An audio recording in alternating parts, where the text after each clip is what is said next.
Let's finish up with 5 questions with Doc Bodnar. All right. So, number 1, you are a Southern California native. Hodads or In-N-Out? Or I missed, like, you cut off at the second one. Okay. In-N-Out or Hodads? Oh, In-N-Out. Yeah.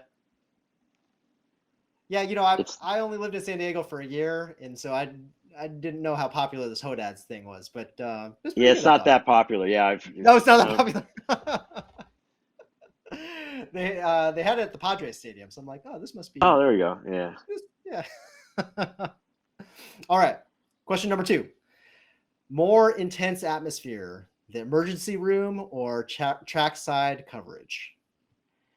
That's a good one. I think trackside coverage because there's always something going on. ER is too, but there are lull times. You're still busy, but it's sort of Yeah. more routine after a while. So trackside, there's all kinds of things can happen. From the moment Yeah. the guy's one turn from the end of the race, and he can crash, or somebody crashes into Right. him. So it's definitely more intense there.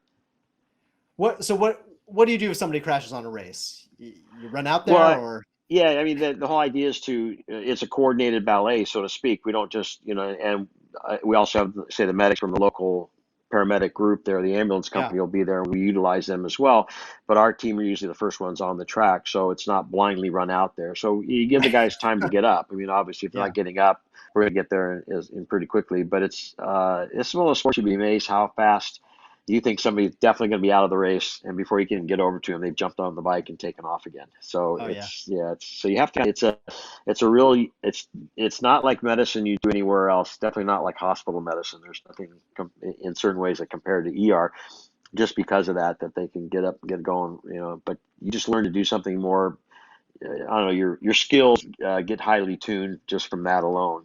You can use that in your real job too, in the emergency Sure. rooms. It's Yeah. just Yeah. kind of you assess things differently.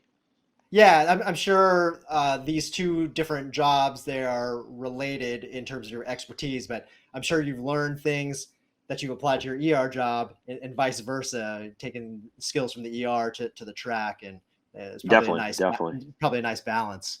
Yeah, it sure Um, is. yeah, I was going to say the difference about the ER is when you're going to talk to somebody in the ER, you're not about to get hit by a high velocity motorcycle speeding right towards you. Well, So, true. Yeah, you have to watch that. Yeah, the environment changes a little bit from that perspective. That's for sure. But and it's different because it's happening immediately. And even for ER docs, they don't see patients till they've already been picked up by the ambulance and taken over sure. to them. So it might be a Yeah. half hour, 45 minutes Right. from the time of the accident. You're seeing some of the Yeah. minute they got hurt. So there's things you learn that you see, in certain scenarios. And so Yeah. you see a patient that comes in, you go, oh, that looks Right. something going on there. So Yeah. it's This all helpful. is an acute as an acute injury can get. Exactly. Okay. So, question number 3. You've traveled the world covering these races, providing medical care. What's your favorite race location? Favorite. I don't want to say that 'cause then I get the people that I don't mention might not like it, Yeah. but Okay. there's You do a few. Top 3. well, yeah, I mean, there's the East Coast, the Midwest and the Eastern area. They're so green and so lush. And being from California, where everything is kind of a little dry, especially right around Yeah. now, and all Sure. the fires, unfortunately. But yeah, there's some. The Martins have a really good track at called Spring Creek in Minnesota, and I've kind of went to med school stopping at their place, so I've known them since day one. So that Yeah. has a good place in my heart. But every track has and they've all gotten they just constantly upgrading what they do there. It's just whether it's facilities or getting in, getting out. And the promoters for each track they're just great people too. So Yeah. yeah, it's hard to really pick a complete one, but it's so pretty. It's just the scenery is beautiful and the Sure. people are great. Can't can't Yeah. can't can't do any better than that. Yeah. Very cool. Okay. Question number 4. You were once a racer. You still ride to this day. Watching all of the races you do you ever think, let me just put my stethoscope down and grab one of these helmets and see what I can do on this track?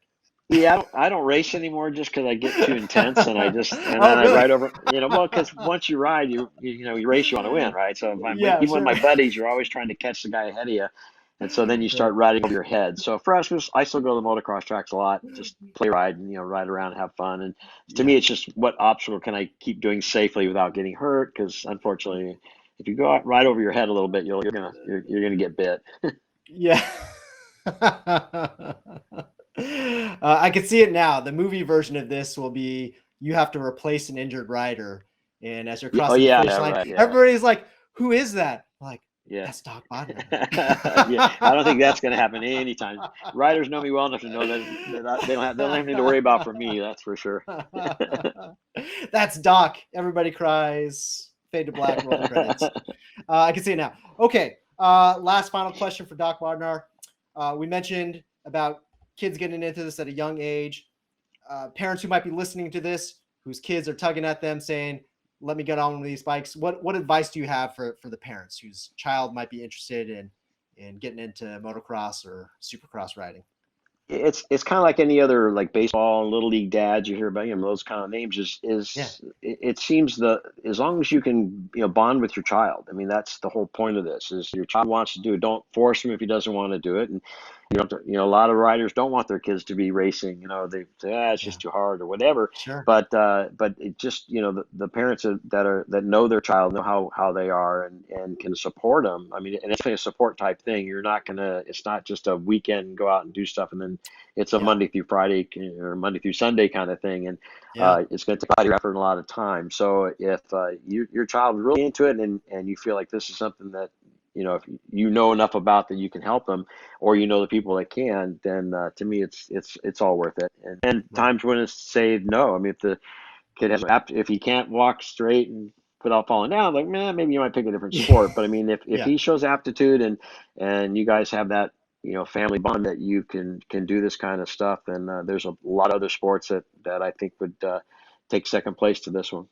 Sure. Sure. All right, Doc, thanks so much for your time. I really appreciate it. Pleasure. Special shout out to our mutual friend, Josh Ratty, one of my colleagues from Chicago, who's now in Hawaii, for setting this up. Yeah, he's Really one of my enjoyed the guys helps story. out at the track with us, so I'm glad to have him around too. So Yeah.